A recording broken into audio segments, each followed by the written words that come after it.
Welcome, Fetty friends, to episode 28 of Fireside Fetty.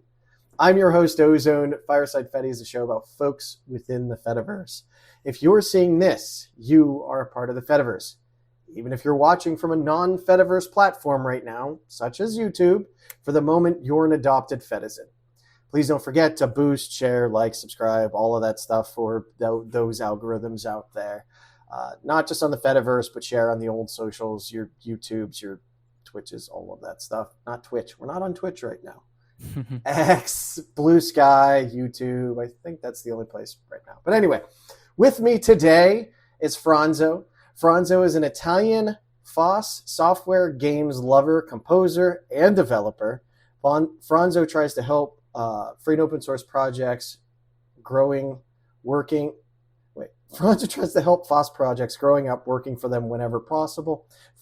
Franzo streams on Peertube and uploads all of his music and shows and everything to his Peertube. So if you want someone to watch via a free platform, and he has tons of content out there, please go follow Franzo. I'll have a link in the description and everywhere else. But Franzo, welcome to Fireside Fetty, and how would you like to be addressed?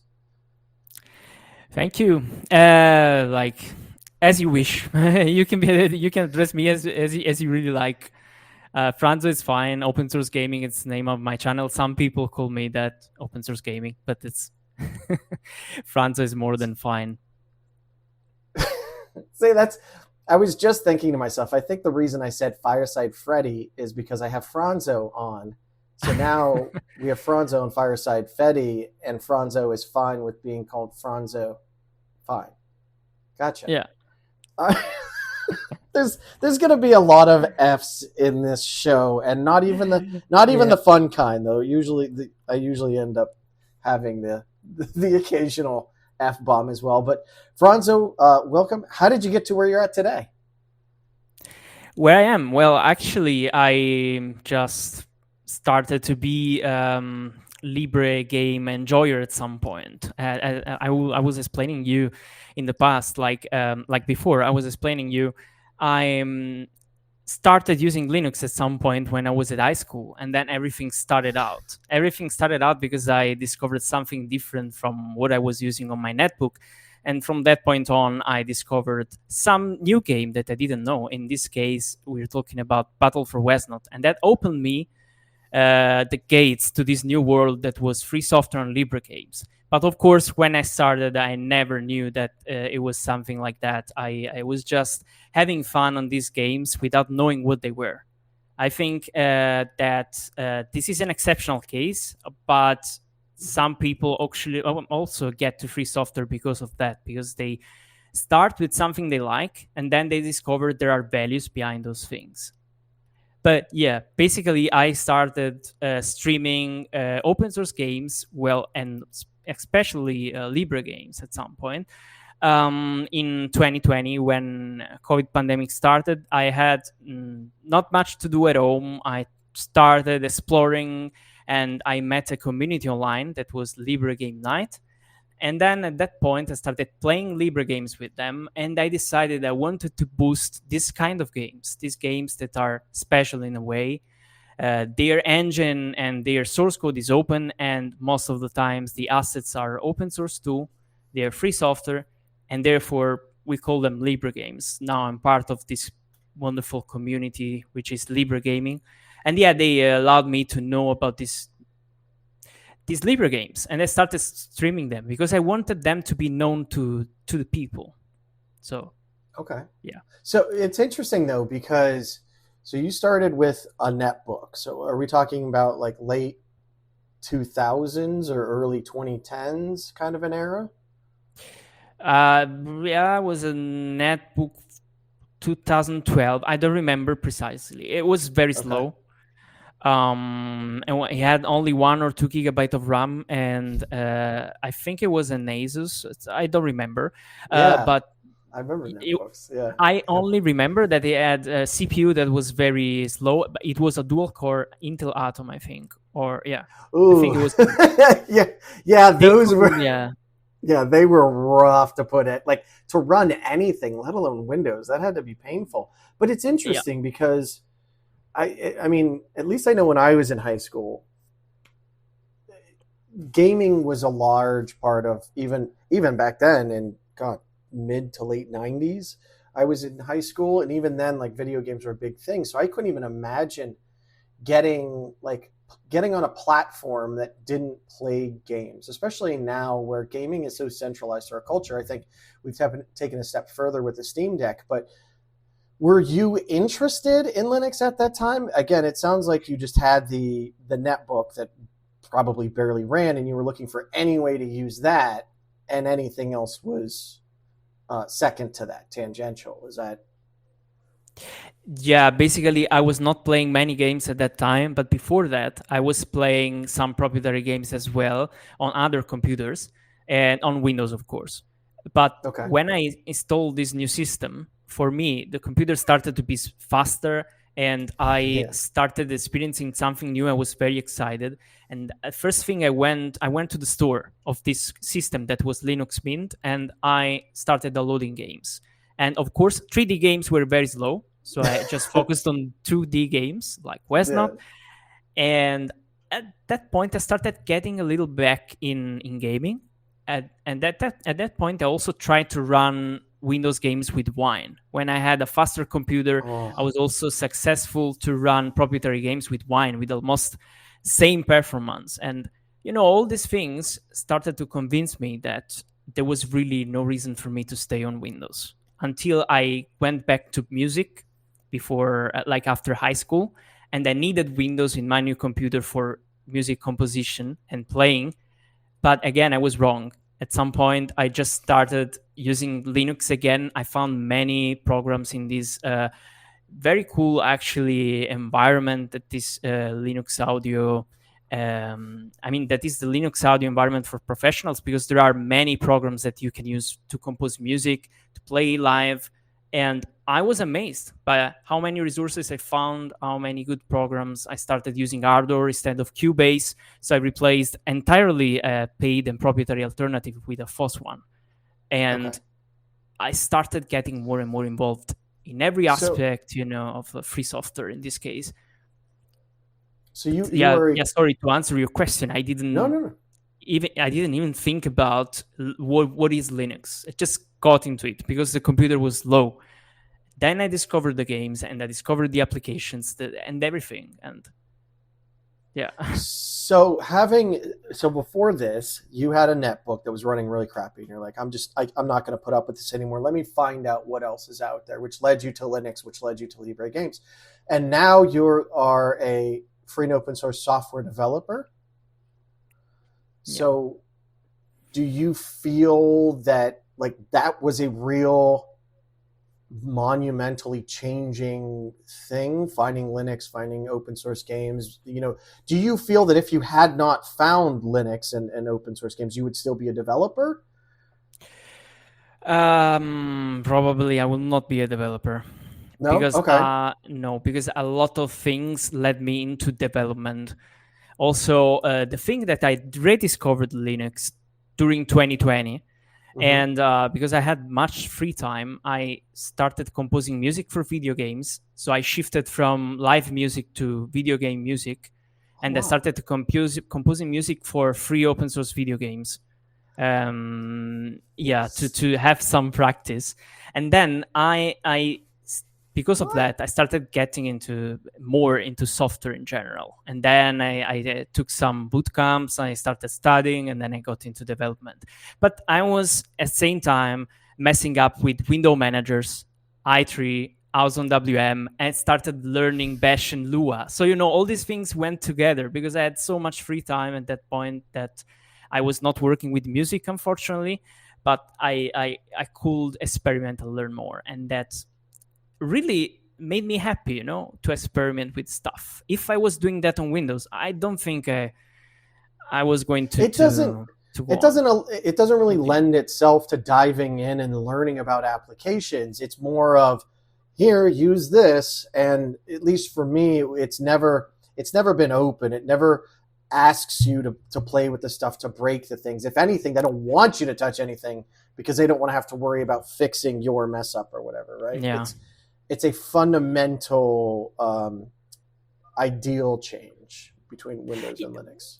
Yeah, you know what happened? I started composing music on Windows, and then it got boring. Like, okay, it was always the same thing. It was working fine. And then when I had so much free time and I wanted to try these new things, I remembered, in high school, I installed that system that was called Linux. What if I install it now? It would be very cool to play with that. And then I installed the Ubuntu, and it was boring. It didn't break, it worked. And then I broke the system. I started installing window managers, and that allowed me to learn stuff. That's literally the best way to learn. Yeah. I've told people whenever I would take the Red Hat certification classes, is when we would learn one chapter, and then we would go into the tutorials on walking you through, making sure you know it. I would do it once the way that they wanted to, and then I would do it again, but I would try and do it a different way, and I would see how it broke. And like people would be like, "Oh, well, there's nothing to learn there." It's like, no, now I know that if I put in X, I get this error. So if I sometime during the test see this error, I know where I'm at. I know where I messed up. And those kinds of breaking things is such a valuable moment. Like, one of the hardest lessons I had to learn when I got into Linux is it is so much easier to nuke and pave, right? To just wipe it out and put down something new. But you don't learn anything new by doing that. You need to stop, figure out what you did, and then move on from there. But that's interesting because the way that you talk about free and open source, the way that I've watched, you stream live, you would think that you've always been this way. And it basically seems like, no, you've dabbled with it back in the early 2010s, but you didn't really jump into it until COVID, which is only 5 years ago. Exactly. I was a regular Windows user before. That's a funny thing. Well, welcome to freedom. So I have to ask, what distro are you on right now? And is it Arch, by the way? No, it is Debian, because I went with Debian-based distro after I tried so many Debian-based distro. I tried Linux Mint, XFC, Kubuntu, Xubuntu, and other things. I said, okay, I know the tool. I want to try Debian testing because I wanted more update software, and actually it's behaving fine since I installed it. So it's not breaking often, actually, or not at all. And basically I switched to Debian because when I was using Kubuntu at some point, it was having some problems with freezing randomly. Then I tried Debian, and also I noticed how much less resources it took and how better it was handling everything. And then I was sticking with Debian at some point. I was not going back, let's say. But yeah, I would also try to do some distro hopping at some point. I just don't have time. I've been out of distro hopping for about 10 years now, and because I worked at Red Hat, I was on Fedora for a long time, and now I'm on Debian as well, just because I want stability. And unless I'm doing something like OBS, for instance, it had some issues with Pipewire, so I had to pull in Pipewire from upstream, but outside of that, and I'm not on testing, I'm on Debian stable. So I think I received Pipewire like 2 years ago. I don't know, because I wasn't testing, but actually I tried it for music production, because before, and some user is mentioning Jack in the chat, I was using Jack with Pulse Audio with some scripts. They will allow me to run audio from different sources at the same time. And so I could stream Firefox audio and stuff like that.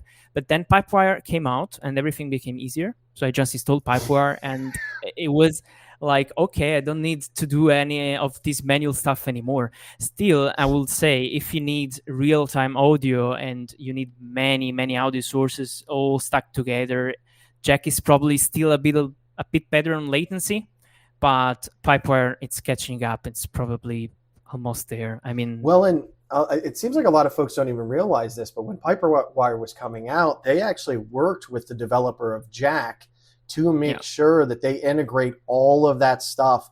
And he's like, they are very much hand in hand together.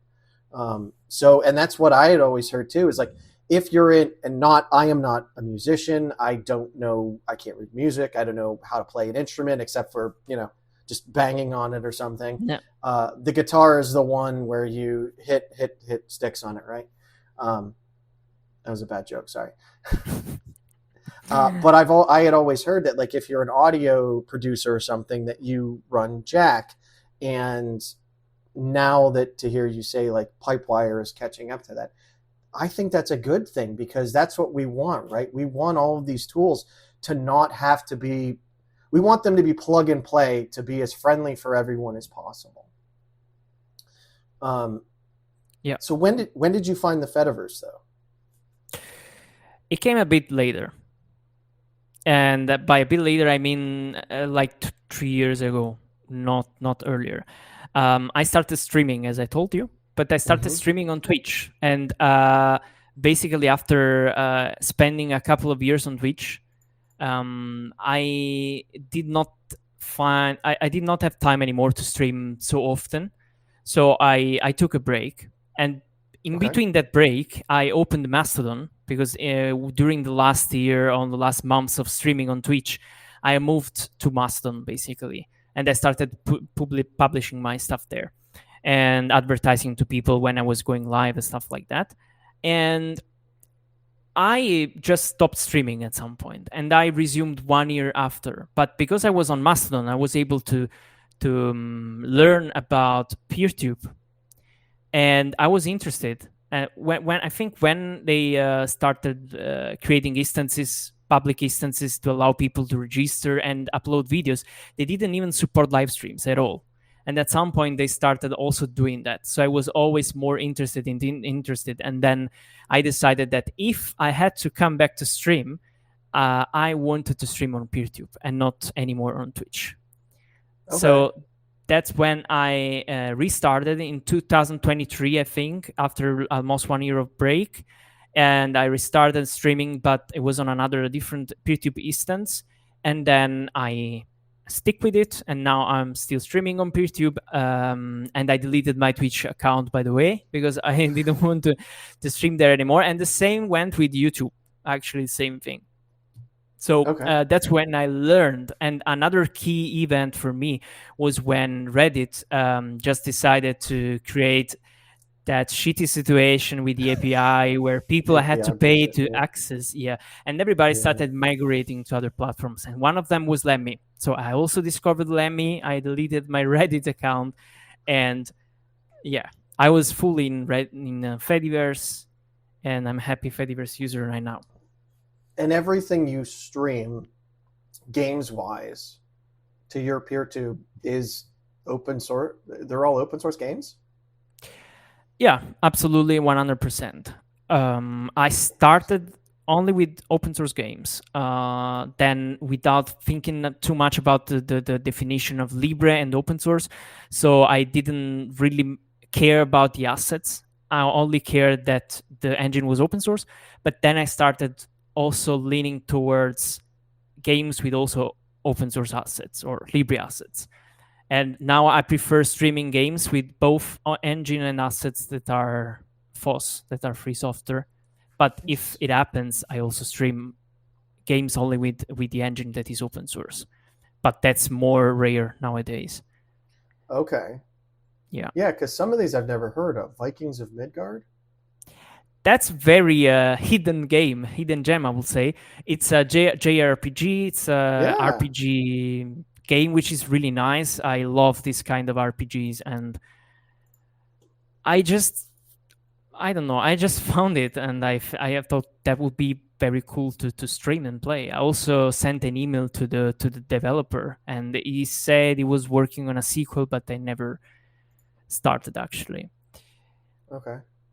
But that's funny to see how many of those people are actually around. those developers are just around, but they don't develop their projects anymore. They are Oh still yeah, there, but yeah. I mean, I believe that it's a difficult thing creating software and then still finding the time as people transition to different points in their life, right? Like you have to. We yeah, were talking earlier about how you have to prioritize what works best for you, and sometimes you got to give up on the hobby. Software engineering, people don't understand how difficult it is to do even a small game. Like it's a lot of work. it's an immense amount of work. Like it's crazy how much work you need to do anything to create anything playable. That's Yeah. That's crazy. But just a little clarification. Vikings of Midgard is another JRPG. I was thinking about the other one I streamed, which was Valeria Tears, which is also mostly unknown. Do you have that on here? Yeah, I have it on my channel. 0K? I've never heard of 0K. Yeah, that's what I have your channel up right here. If you go to the Showing to off the some. Discovery series, should be there.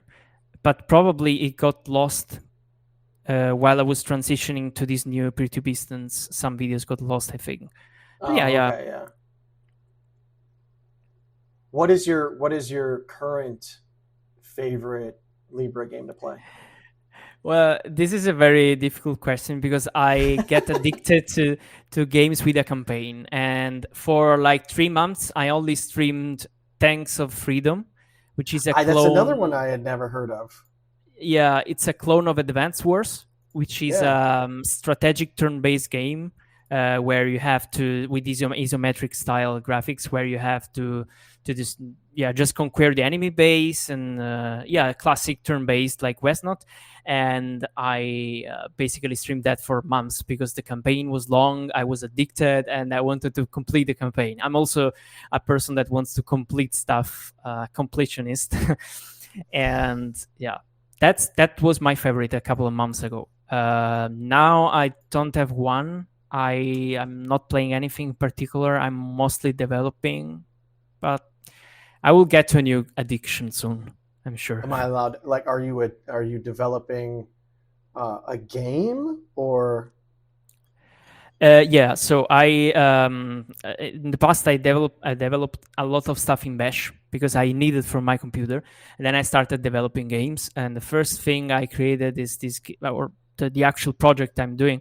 It's called Wasted, and it's my game. Oh yeah. It's a fork of Super Tux Kart, and it's not related to Super Tux Kart anymore. It's completely different now, and I'm in this process of creating a fun game, complete game, and try to release the 1.0 at some point next year. So I'm very busy with that.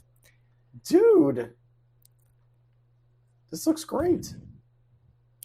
Thanks. I mean, it's Also, obviously it obviously you just drove off the side of the map, but yeah, that looks really good. yeah, actually, looks good. I think also because of people that helped me along the way and contribute to the game, create assets, created cards for me or maps, or just help me with code. So it's a buggy game, but the multiplayer mode, which is the thing that I'm building, which is the core part of the game, it's playable, and I'm happy about the state of the multiplayer mode, which is. And that's one of the things that I've always thought about open source games. There's too many people that immediately look at them and just say, "Oh my God, that's ugly, that's stupid, I'm walking away." But if we can get like Blender, right? Blender Dumbass, Yeah. he makes such beautiful worlds when you stop to look at him. He has a very specific art style.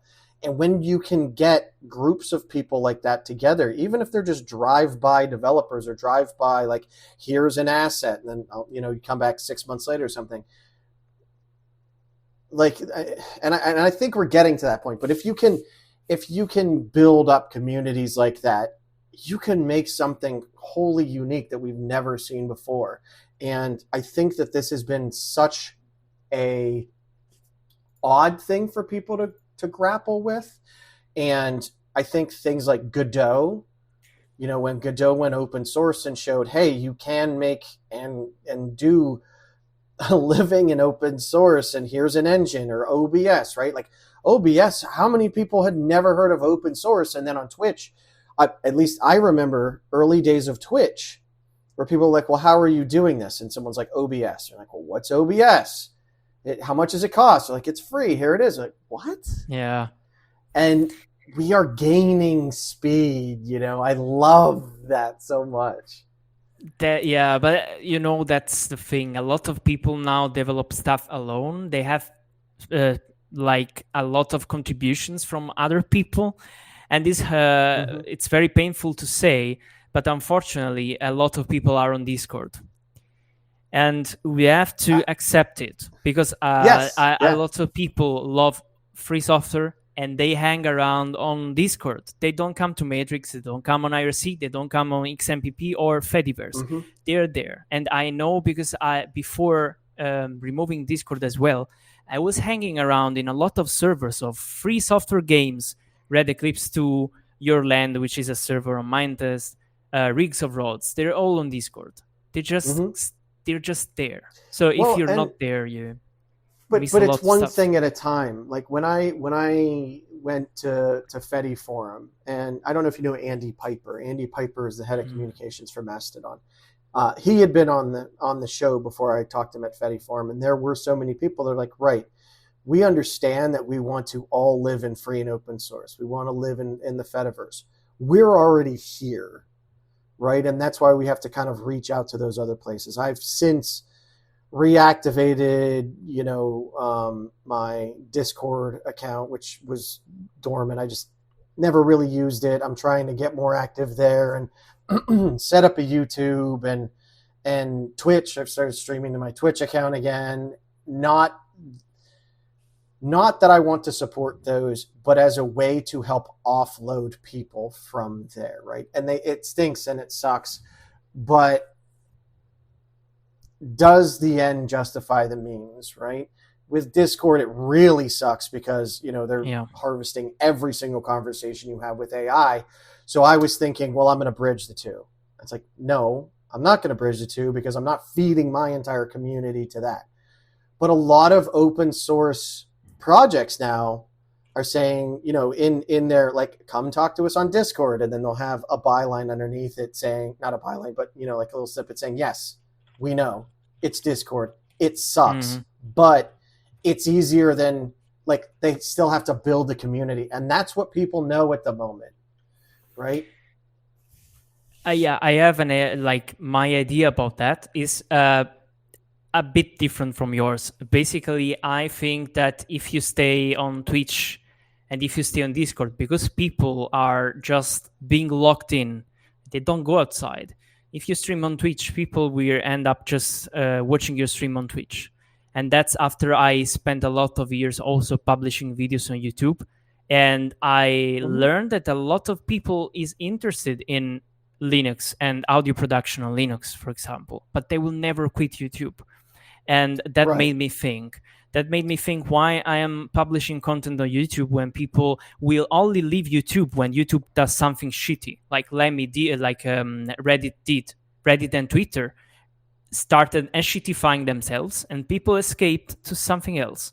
And that's when actually it broke the, this barrier I had. And I said, okay, I have nothing more on these platforms. I don't want to be part of them. And I want people to discover me because they come from other platforms and they say, oh, there is somebody already here. What you're saying, it's something very true, in my opinion. It's true that we need those very known platforms to advertise Fediverse. But at the same time, I think that we're just making people stay there. That's my opinion. I mean, I see. I absolutely understand that. I was one of those, but it wasn't until recently that we're still going. The Fediverse is not perfect. It still has a lot of problems, right? But we're still growing. We're still trying to figure this thing out. But 5 years ago, Peertube was not really an option, right? Like, it existed. It was really not great. Even now, there's some issues with it. But I'm looking at it as, let me incentivize those folks. First, let's reach out and tell them we exist, but let's have a way to incentivize. On YouTube, I don't control any of the ads, right? On Peertube, hey, you don't need to worry about ads. You don't need to worry about being followed. You don't need to worry about them deciding that you won't see my video now because I, showed something that they don't like. One of my good friends, everyone's going to be very surprised by this because we're Americans, is very much into guns. And there's an entire community of people that are into the engineering aspect of guns. How do they work? They can't talk about it on YouTube. So they have to go find somewhere else. And where are they ending up? They're ending up on Odyssey. And I think all of us can agree that might be just as bad as YouTube. It may be worse because Odyssey's pretty awful right on its face. And if we can get them to find the Fediverse, does that help solve the problem? I don't know. And I think this could be a conversation we have. You and I can have this conversation for hours, right? Like, which way to go? Yeah. Sure. I mean, you can probably make me change my idea because I think you have valid points. But when I saw for years, I tried convincing people on Discord, people part of free software projects, please create a bridge on Matrix. I want to be able to reach you and make other people there that I know to reach your project. They cannot reach you because they cannot be on Discord, and you don't want to build a bridge, and they say, no, we don't care, we just want Discord and blah blah blah. So this is what I've learned with Linux, and I feel that free and open source development and Linux, the trajectory is very similar to the Fediverse. I said this a million times on the show, and I'll say it a million times again. But something like this, you will never convince someone to choose free and open source. You have to, again, incentivize them slowly, plant those seeds of doubt, and let those other platforms shitify themselves so much that they come asking to you. And it's just Discord and everyone else before them, Reddit, YouTube, they were the earliest and they were the easiest at the time. But we see them getting worse and worse and worse, and they're shooting themselves while we're in the background, building our stuff to be better, building our stuff to run it how you want, and eventually people are going to start, in my opinion, people are going to start really caring. I've talked to so many people about the Fediverse, and I've, people that don't know anything about technology and said, how would you like it if you can run a social network just for your little group of friends? And they love the idea, right? And like, well, what can I do with it? It's like, whatever you want, it's yours. You could connect it to your neighbor if you want. You can do all these other things. And we are, in my opinion, at the very early days of the internet. I don't know how old you are. I was when I got on AOL for the first time, I think I was like 13 or 14. And that's right when it was starting. Like, my friend had the fastest modem on the block, and it was 28A. And then eventually you would see, like, I was enamored by it. I ingested as much as I could. And then I would see on the, I would hear it on the radio, or I'd see it on the news, or I'd see it in the newspaper. Yes, kids, we had newspapers back then. There were these big papers that had all the news. Basically, think like an offline weblog. It was really weird. But as that started to filter through society, people were like, oh, this sounds interesting. What is the internet? How do I use it? And I think we're at the pre-stage of that, where, at least in our world now, though, information is instantaneous, right? Like, you don't have to wait until 11 o'clock to watch the nightly news. You can get it right now.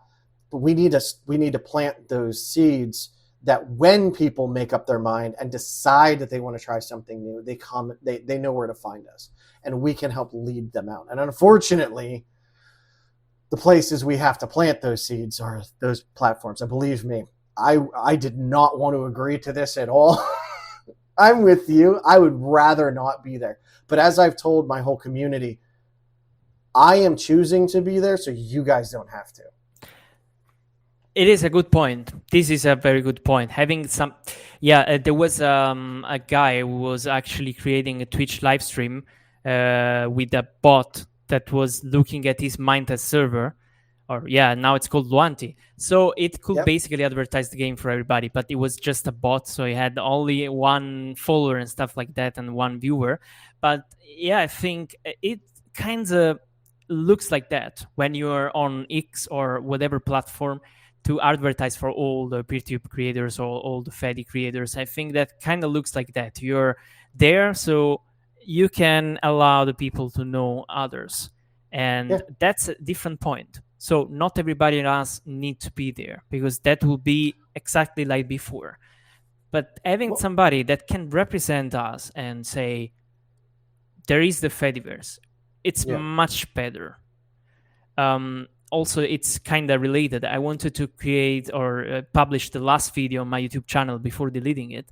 And I was thinking about creating a video explaining what is the Fediverse and why I moved there. And I hope it can reach people, because my channel still receives a lot of comment, a lot of video views. Yeah, YouTube channel is very active, even if I don't do anything at all for years now. And not to like try and I think all of us kind of hate the self-endorsement thing. Like, we don't want that. We want to talk to people that are interested. You don't want to have to endorse. But like, all of my stuff on my Peertube is up for anyone to use. If you want to eventually take this and put it up on your channel, feel free. You don't have to. Sure. But every way that I think that we can reach even one more person is another way to get out to more people. I think Luanti and Minecraft are a great example, right? I was around before Minecraft was, officially sold. Like, I think he did it in stages, right? And I think I bought it for $12 way back when. And I think it's a great example of an open source project mirroring something, but then you can extend it and make it better. And the thing with Minecraft is there will be a day, and I know it's hard to believe, there will be a day where it doesn't get any more updates. Microsoft does not do things for free. They do it to benefit themselves. And as far as Minecraft is concerned, it's money.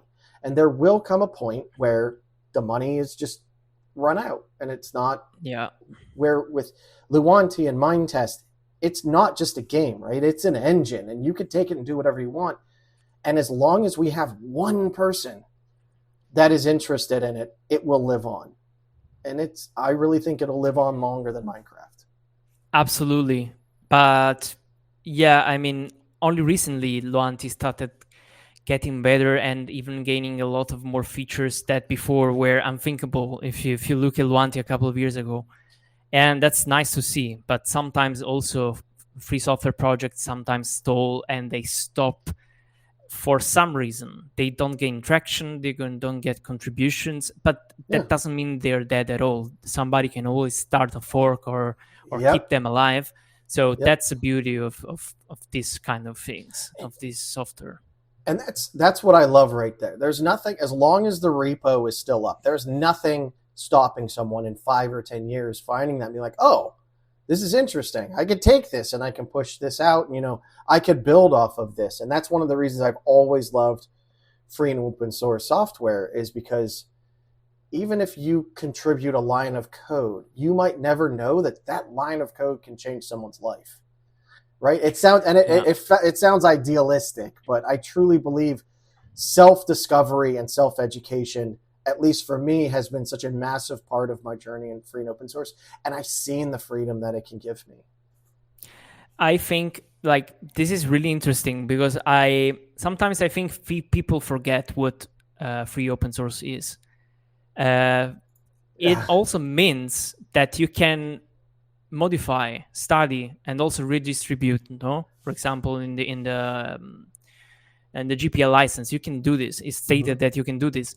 Yep. And you can get the source code, do whatever you want with it. Some people like to start their own thing instead, and start always from scratch. This is also very cool. This is very interesting. You can learn a lot of stuff, but you can get burnout easily, because you have to do too many things, like creating an engine for a game or creating a game from scratch. So sometimes I like to remind myself that there are so many nice open source projects out there, and I can just take something from from somewhere and start my own project, and I don't have to start from scratch. This means I will be faster and I will be delivering something to others sooner than later. So and yes, I have nothing against people who start stuff from scratch and learn from that process, because it's very enjoyable. But at the same time, especially when you have to work on a game, that's the reason why people use game engines, really, because they made a lot of things easier. I don't really use like Godot and visual game engines. I still use Antarctica from SuperTuxKart, which is C++ and stuff like that. I would rather not, but I have to. And basically, at least I started from a project that was already there, because when I started, I had no idea at all. No idea how to create a game, to create a project, to make what I wanted. So I started looking at the code and saying, okay, this is how a game looks like. And if I started from scratch, I would not be here today talking to you about my game stuff. But that's brave, man. Like I hope you take time and you are proud of yourself in that you've seen this thing that you like. It's made such a massive difference in your life, and you're just like, I'm just going to do it. I'm just going to jump in and do it. And you might not get to whatever goal you've set, right? But you're still doing it, and you're still talking about it, and you're still you're still streaming it over video. And that is brave, and that is amazing. And thank you very much for that. That's awesome. Thank you for the podcast, actually, and what you do for the Fediverse. Well, it's only good because everyone is on it, and they've been so receptive. Everyone is amazing. And I think I'm terrible with compliments, but thank you. To pivot a bit, because I didn't even know you had this until you and I originally talked about being on the show. You also do music. You create music. You are a musician. Tell me about being a musician. I know nothing about being a musician. I know what I like. I know what I don't like. But I can't play any instruments. Again, I don't do any of this. So how did you get started in music? That's very interesting from my point of view, because that went like all the other things, almost all the other things in my life I just discovered it. And I had a piano at home. My brother was playing sometimes. My mother was studying piano. My sister also was playing when we were at the old home with that piano. And then I started playing the piano myself alone. Nobody taught me how to play. No, nobody taught me how to play. You're a self-taught pianist? Yeah. At some point, I started playing more and more alone by ear. I started recognizing melodies and playing them. And then I started learning about arranging stuff, arrangement, chords, progression, stuff like that. And I started messing around with the instrument. We had some music lessons at middle school, but that was really bad. Just randomly playing with this small keyboard that didn't teach me anything. But I started messing with the instrument, playing music I liked, like Dragon Ball theme and stuff like that. And then more and more I started getting involved in music. I started playing with other people. So I found a band. We played post-rock at high school. I started messing with music again. And then I decided taking lessons. After a couple of years, I mostly learned theory instead of like learning piano.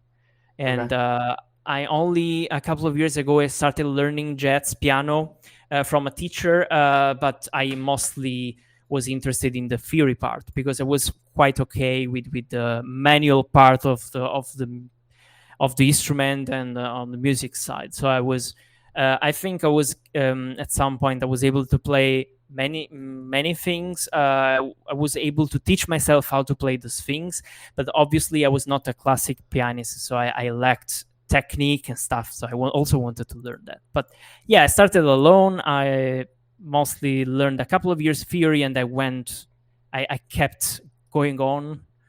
And at some point I also wanted to go to study music after high school, but then I chose something else. But I still played, I still composed music. That is a really nice, was a nice period of my life when I did this like every day. Yeah. What so do you know any other musical instruments? Do you play anything else, or is it pretty much strictly piano? Not really. I played some like air instrument. I mean, like melodica. I don't know if you know the instrument. It's like a small. It looks like a small keyboard, but you play it with your breath. Yes. So there are some professional instruments, and they sound really nice. And at school we played that, not an electronic keyboard. So we were training on that instrument. Melodica. Melodica? Yeah. It sounds a bit like an harmonica, but I think it's pretty capable because you have all the keyboards, all the keys of the piano. So if you know piano already, you also know how to play this. It's this. Yeah. It counts like another instrument, but I still just play piano and keyboards. I'll be honest, the first time I saw one of those was at a friend's house, and I thought it was like a joke. Like, I thought it was that they were just being weird and just like glued like things together, and like, no, that's a real instrument. I'm like, what? I mean, that makes as much sense to me as the accordion or the bagpipes. Like, they're so far unlike anything I've ever seen that I don't know how to wrap my head around something like that. Again, I'm not a musician, so. Yeah, the nice thing is that you have different sound, but you still can apply your knowledge of piano on that instrument. Okay. So you don't have to learn different like keys combinations.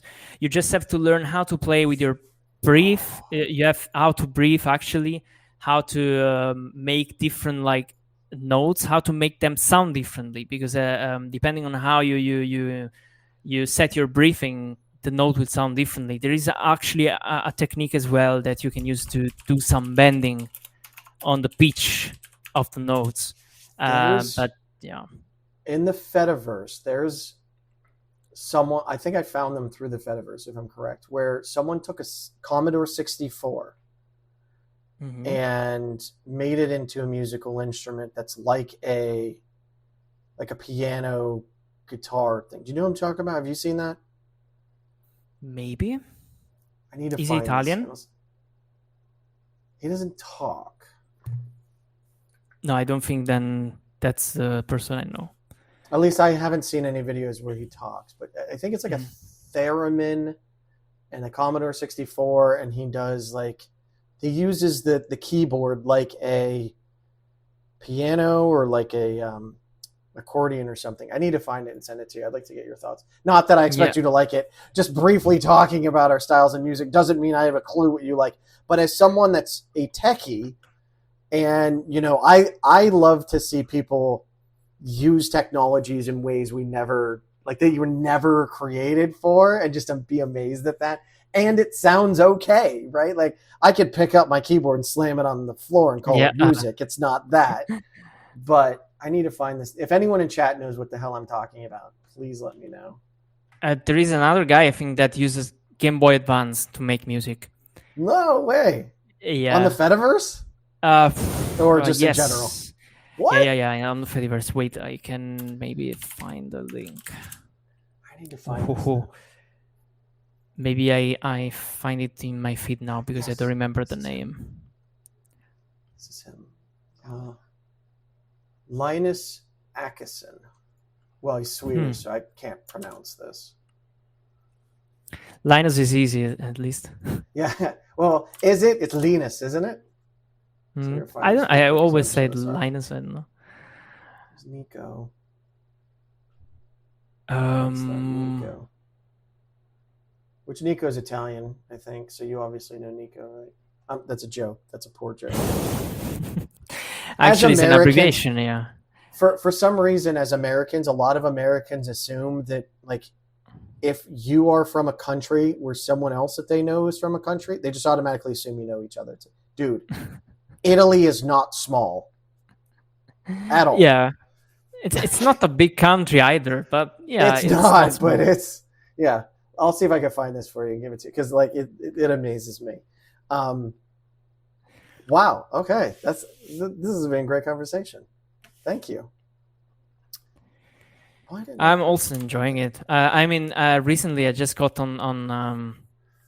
I got very hyped with Linux phones, but that's a very deep rabbit hole I don't want to open now because that's a hole filled with a lot of pain. Yeah. Have you been following was it Libre Lux? Was that the latest one? Oh yeah, you're also up to date with that. Yeah, I donated some money to them, but I knew that they were not able to finish the campaign. That was clear, and I hope they reset their goals. They can do something easily reachable because we need something like that. I agree. Yeah. I 100% LibreX Next. That's the one. I think we need something like this. I want something like this. For those that don't know, yeah, they are not going to hit that goal. Is it still going? Oh, it's closed. Okay, they did not hit it. They got 10% of what they were asking for. But there was a fully Linux phone, and they had like accessories like keyboards and stuff, which is a great idea. And we all love it, and we all want it. The problem is it's still so cost prohibitive. Like they originally announced the phone was going to be $1,000, and everyone's like, no. And then the best they could do, they're like, okay, well we have another one because of community feedback that had less memory and less storage, I think, and it still was I think $750 US. And I'm just like, I can't prioritize that. That's I don't spend anywhere near that on a phone now. I spend like $200 on a refurb. So that's a hard. So, why is that? Oh, I'm on the wrong page. That's why I was going to show this off in case.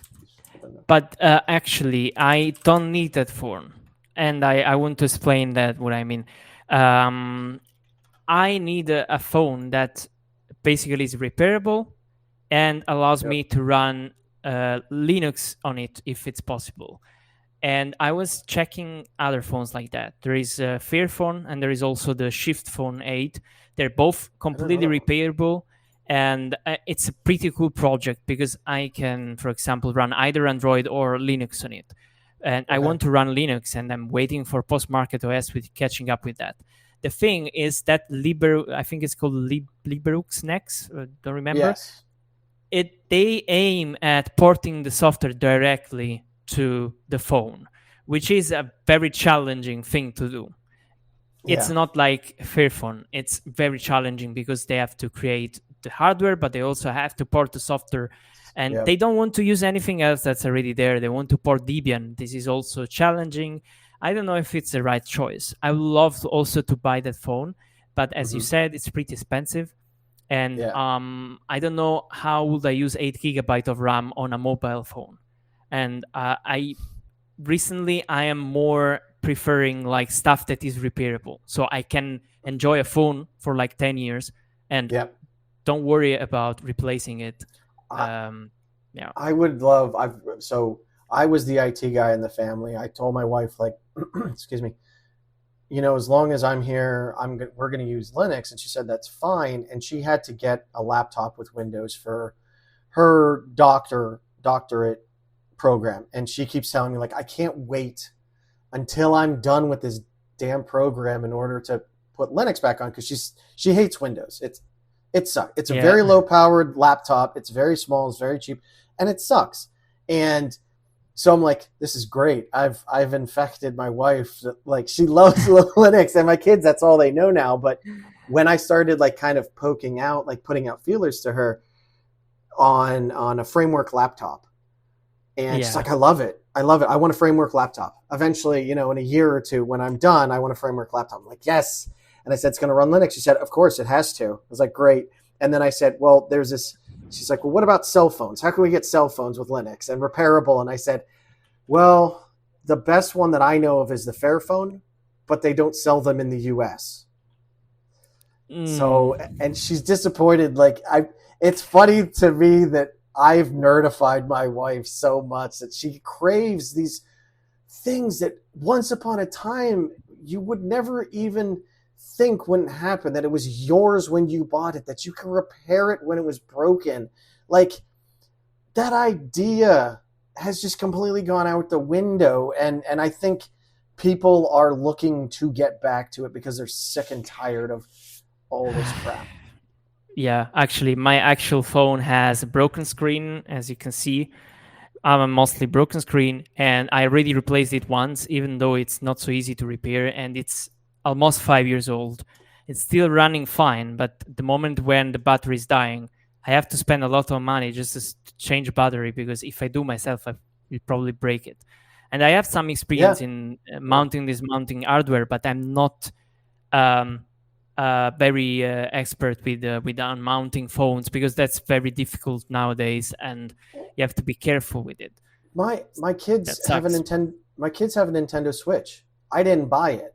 My parents bought it, and for my kids, and one of the chargers just stopped charging the controller, and it's like, I started taking it apart, or well, no, I think it stopped charging, period. And all I did was take off the back. I looked at it, I was like, I could get in here, but it's going to be even more broken. And I closed it up, and it started working again. And then came to find out that the charging port on the side stopped working after a couple months. And it's like, there used to be a time where you could fix this shit, and now they just want you to throw it away and get another one. And just, it infuriates me so much. There's no reason for this.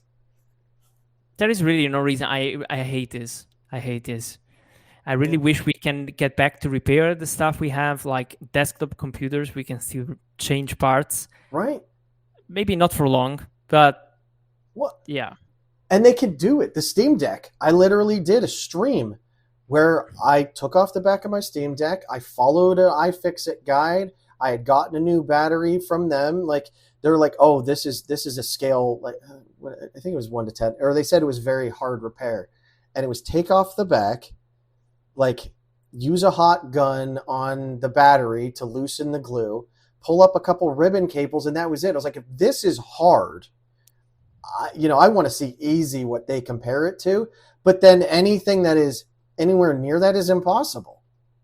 And like the Switch, again, Valve was able to do it. Yes, they get their funding through Steam, through Steam. But like, it should all be able to do that. And in years to come, you're going to find people use their Steam Decks in ways that we've never dreamed possible. I can't wait for things like that. It's already pretty amazing that you can just run any Linux distro on it, maybe with some caveats or something like that. But you can run it as a desktop computer and do whatever you want with it. That's impressive, I would say. But there are other portable computers that you can buy. Have you seen the Hackberry Pi? No.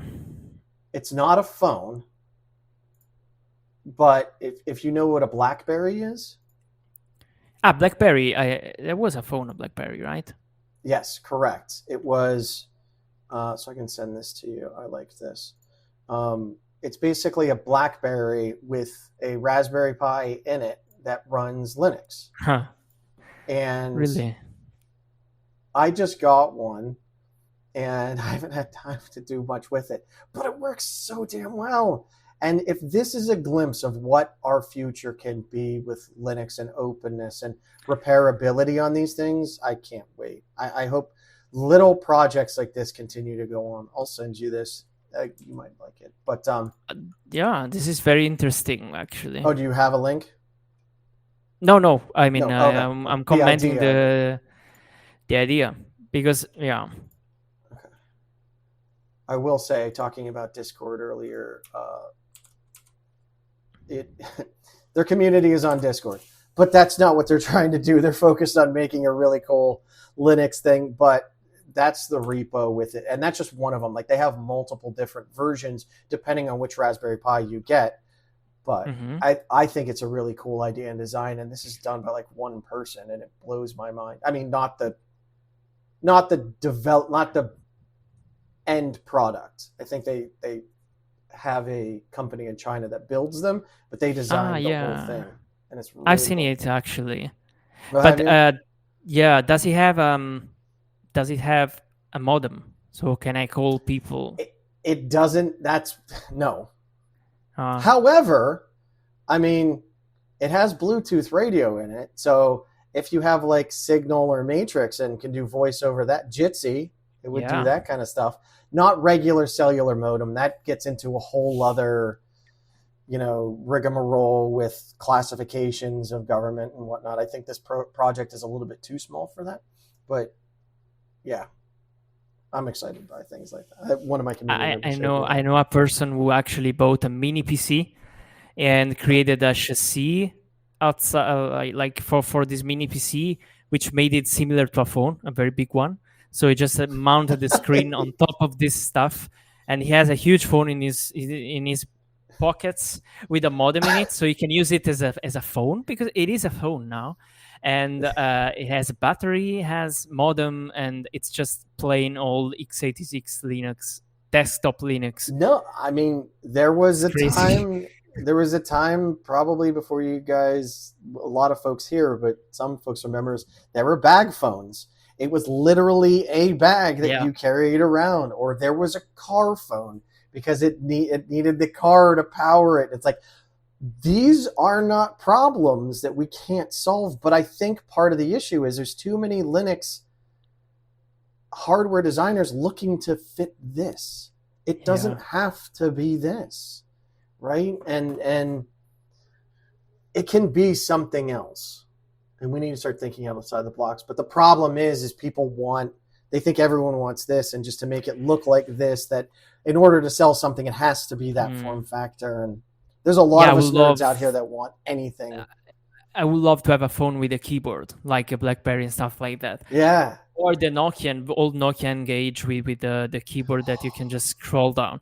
Yes. But I have to say, recently some manufacturers are doing something interesting. Like Motorola is going back to foldable phones. I mean, it's just a couple of years old. This thing, it's not new. Yeah. But still, the concept is interesting because they realized they could do something different, while others were just creating black boxes that were expanding even more. But we have to remember, before, phones were very small. After like 2000s, they were very, very small. And I had, I'm trying to think. Yeah, because I had a flip phone back in the early 2000s. What the hell was it? A Motorola Razor, and it was amazing. And it was a brick. And that thing works so well. Like I could drop it off of a 2-story building and it would be fine. This, I have to buy, a screen protector and a case just to protect my itsy bitsy thing here, and it costs more. I don't want it to cost more. I don't want it to do everything. And then you get into something like the Nothing phone. It's like, that sounds like a great idea, and it's $800 for less features, and I'm just like, no. I can't do it. There is also the Punk T, which looks like a calculator and costs like a couple of hundreds of euros as well, and you cannot do anything on it. Like you can do a basic stuff, but it's designed that you don't do all the stuff that you will do on a smartphone. I think it was called Punk T phone. Oh, Punk T, yeah. But one of the problems, though, again, as I was talking to my therapist about earlier, is modern day society requires a smartphone, and I hate it. My wife and we went out a couple months ago to a restaurant, and I was like, can I have a menu? And they're like, oh, use the QR code. Yeah. No.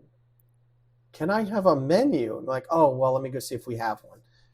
You better go fucking write me one if you don't have one, or at least tell me. I don't want to use my phone for all of this shit. But I'm old. No, I totally agree. Like, it's being out of control. So with banks and stuff, you need an Android phone. Otherwise, you cannot. It's being so crazy. And that's the reason why I want to switch to Linux Mobile. And I'm so scared because I don't know then how to run my bank. And I have to find another way. Yep. I either have to keep an Android phone with me because none of these apps run on Waydroid, which is very bad. very bad because they will block you Yep. because they recognize that's not Android, even Yeah. with the virtual machine. Or I was thinking about maybe I run my phone in my home, and when I need it, I set up a VPN, and then I set up something like VNC, so I log into it, and just Yeah. because my bank is shitty and doesn't support a proper web app, that's Yeah. very, very, No. very bad. But and you say things like that, and it sounds ridiculous, but that's the power of full Linux desktop, right? Like on my TV downstairs, it has all these smart apps, and they're locked behind all this crap, and they give me all these ads in them, and I'm like, no, take a little Linux PC, plug it in. Internet doesn't care; it can watch the same shit, and now it doesn't block me because I don't have the right app installed. Let's go to your website. Screw it. Like that's what we want. We want that power and freedom back. Yeah. So, but well, yeah, nice discussion. Very nerdy, but yeah, I was laughing earlier that this was going to be one of the most technical things, one of the most technical conversations, and I was right. Well, yeah, not so. Linux nerdy. I would say less technical, more like nerdy stuff. Linux nerding out. Yeah, I should put a disclaimer for the video. Well, like last time, we also talked about something else. We talked a lot about Fediverse, actually. So it was a different kind of conversation when we when we talked the first time. I don't know what's more nerdy, like the Fediverse stuff or the Linux stuff. I love it all, but I don't. I love it in the way that it is ours, right? And that's what it comes down to. I've never liked a Windows machine. I don't care, but I love my Linux machine because it's mine. And that idea has just gotten so alien to people, and it's sad. It's just just throw your computer away and get a brand new one in order to put on the new Windows version. Like, when did that even become thinkable, let alone okay? And then at the end of the day, you just have to run a bunch of web apps. You have to run a browser for everything, and it's even worse. With advertisements in the start menu. Like, we all thought, like, this is the nail in the coffin. People are just like, okay. Crazy. Blows my mind. But when I think about this moment where I am right now, I'm speaking with you, a couple of years ago, this was not possible, in my opinion. I was on Reddit, I was on IRC talking and playing with Libre game night, and none of this was there. The Fediverse was probably already there, but nobody was on it. Nobody was even thinking about creating a podcast somewhere about Fediverse. So I think we've come a good way, a long way. We have to actually think about this and appreciate what it's going to come out in the next years, probably. You're gonna, for all the younger folks here, there's gonna be a time where you're talking to your grandchildren about how you were there when the Fediverse got started. Like, that's how it is with the internet. Like, my kids are 8 and 5, and like, they've only ever known the internet as it is right now. And I'm like, there was a time where I had to go to a library to get a book, and we still go to the library, but now they look it up. Which book do they want on the computer? It's like, no, I had to know the Dewey Decimal System, and Dewey and his decimal system can shove it up his ass. Sorry. But now, for the real reason I asked Franzo here is to give him the opportunity to win the prize of a lifetime. Our prize today is a license for every free and open source software now and forever. Thought about buying you a copy of Windows XP, but apparently I think that's not supported anymore, even though it was the best Windows. Yeah, I agree. And I know Linux is always supported, so we'll just go with that now. Are you ready for the quiz, Franzo? Let's go. All right. Favorite movie and why is it Spaceballs? Sorry, can you repeat? I didn't hear that. Favorite movie and why is it Spaceballs? Oh, okay. I didn't really watch Spaceballs. I'm sorry, but I probably my favorite movie is The Matrix.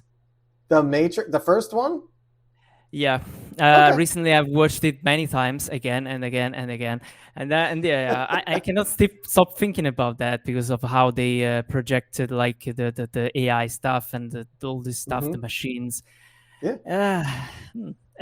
starts to look real compared Oh yeah, to no, 10 years ago. a huge movie for its time that really had a explosion in the way that we thought about computers and whatnot, and even how cinematography was handled. Like it was big. I haven't watched it Yeah. forever. Maybe I'll have to go back. I watched what was it, Matrix 4 or whatever it was? Or, Yeah, the latest one. it was okay. Yeah. It doesn't.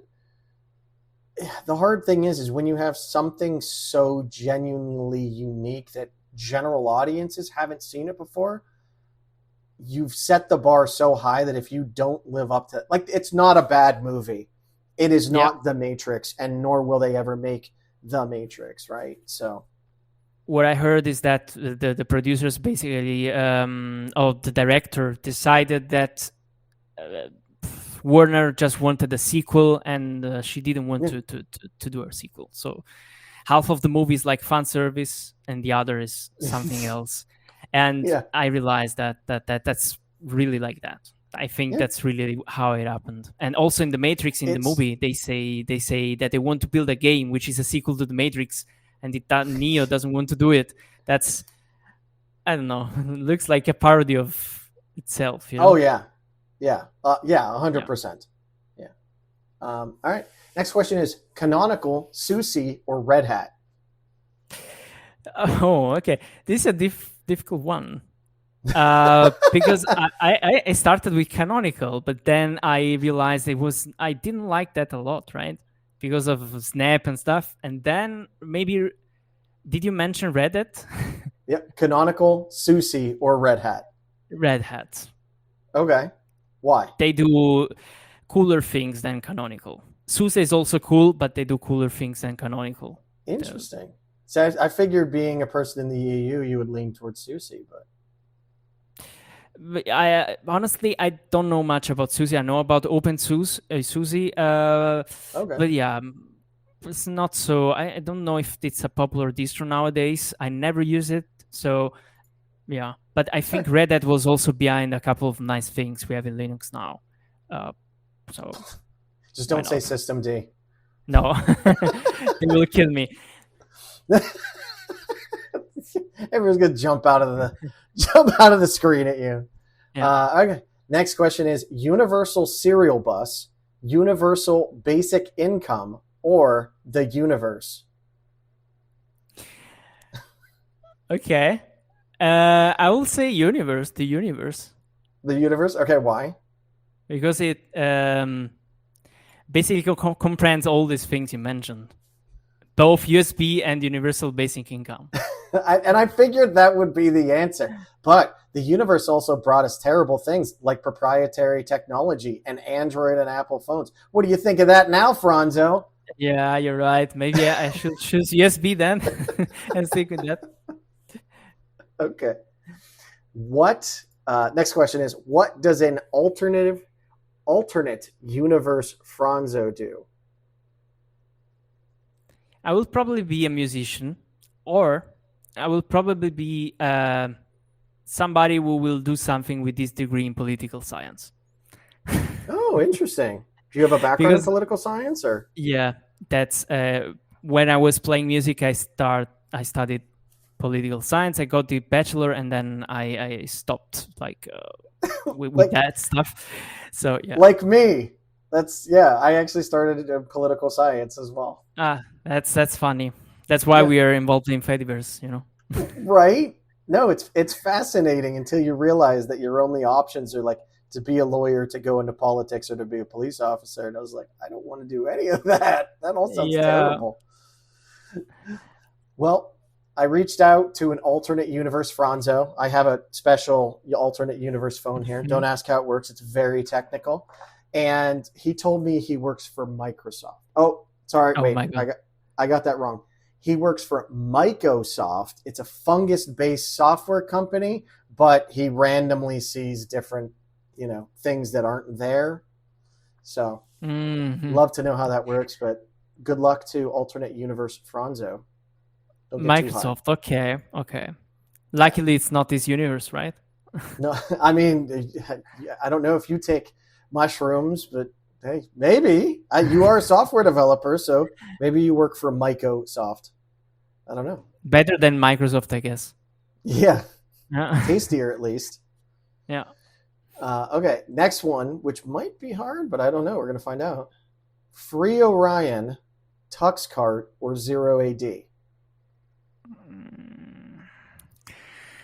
I won't say Free Orion because I played and streamed that game once. I didn't get into it. Probably my bad because I think it's also a nice game. But Super Tux Kart and Zero AD, that's very hard. Super Tux Kart is one of the first games after Westnot I started playing. I started playing online, playing tournaments because they have football tournaments sometimes. Oh, yeah. Forget about that. Yeah.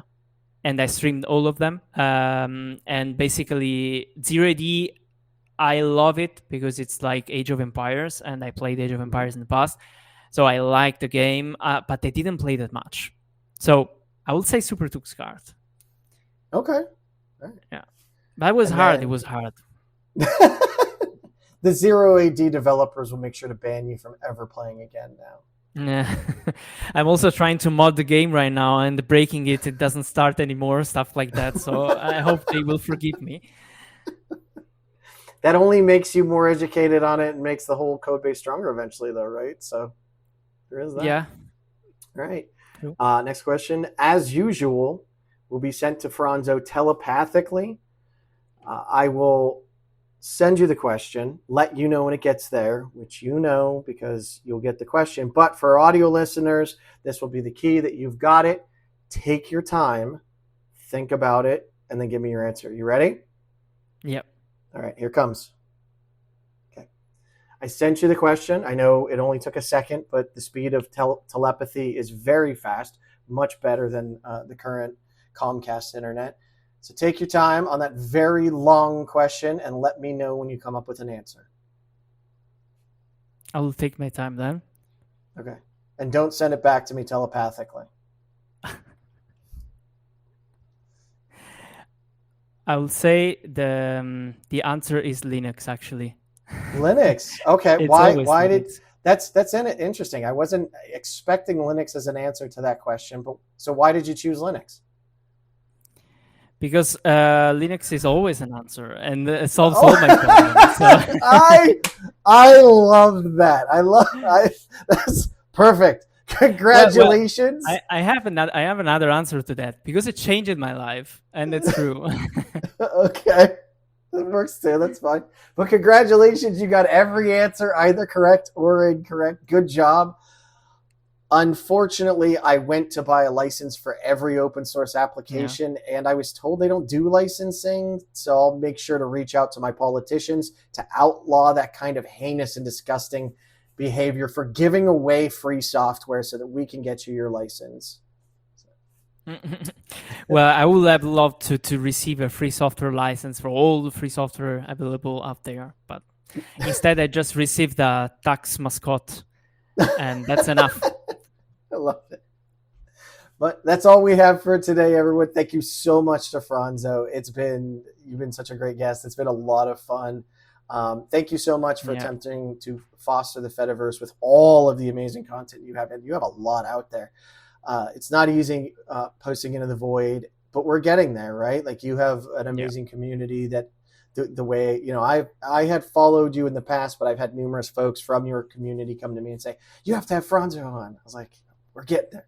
We're getting there. I promise. We had to reschedule one, but we got there in the end. So we're seeing more and more folks watching, interacting. For me personally, I hope you're seeing that. As a creator, I don't need everyone to watch me, but that just yelling out into the void is scary and lonely, and it's not easy. But you're helping trailblaze others that are like, hey, Franzo's doing it, I can do it, and hopefully they come to you and ask for education, and we all help each other out as best we can. Yeah, absolutely. I always would try to be helpful when we're talking about free software. And thank you for your time. It was a very nice chat with you. I really enjoyed it. Yeah, this was great. Absolutely. And of course, we'll have to make sure that we're revolving around each other's circles more, because a lot of folks in my community have been talking about, well, when are we going to have a Super Tux Kart night? When are we going to have a, what's the FPS shooter? I can't remember the name of Sonotic? it. Sonotic, yes. There you go. So yeah, you also send me that telepathically. Yeah, you reached into my brain and pulled it out, right? So yeah, please keep doing what you're doing. It's absolutely amazing. You are helping bring a friendly, nice atmosphere to the Fediverse, and you're continuing to push out content there. And that's what it needs. We're right now in the chicken and egg problem where people will say, there's no content for me to watch, so I'm not going to watch there. Well, the creators are saying, well, there's no one watching there, so I'm not going to cast there. So you're helping get over that hump, and I appreciate it. I hope everyone does as well. You're doing too, actually. You're helping a lot. Now there is content. Just go and watch it. Right? Hopefully we're doing well enough to find even again one more person. That's all we need every time. One more person. So. Hopefully. And thank you everyone out there in the Fediverse, for those watching and those not yet watching. You'll be a Fedison someday, I'm sure. But you're all the reason that we do what we do. I'm sure, Franzo might still put out content, and even if no one was watching, interacting, but it's not the same. I do this because I get to talk to wonderful folks out there, and we get to all interact and mingle and learn about each other, and we are all stronger because of it. So thank you everyone on the Fediverse out there doing what you're doing. As always, don't forget to tip your admins. Don't forget to tip your software developers. Your free and open source software developers still have lives, and they still need to put food on the table as well. And all of them genuinely and greatly appreciated, I'm sure. And if you enjoyed the show, please feel free to consider donating to this. All money goes right back into the Fediverse, either through the show or through the platforms we're building. Our first one is a Peertube platform, tubefree.org. Or eventually someday I want to start donating back into the Fediverse through my nonprofit organization, BT Free. I do donate now, but through the company as well. So that's all we have today. Thank you all so much. We'll catch you on the next episode. Bye. Bye.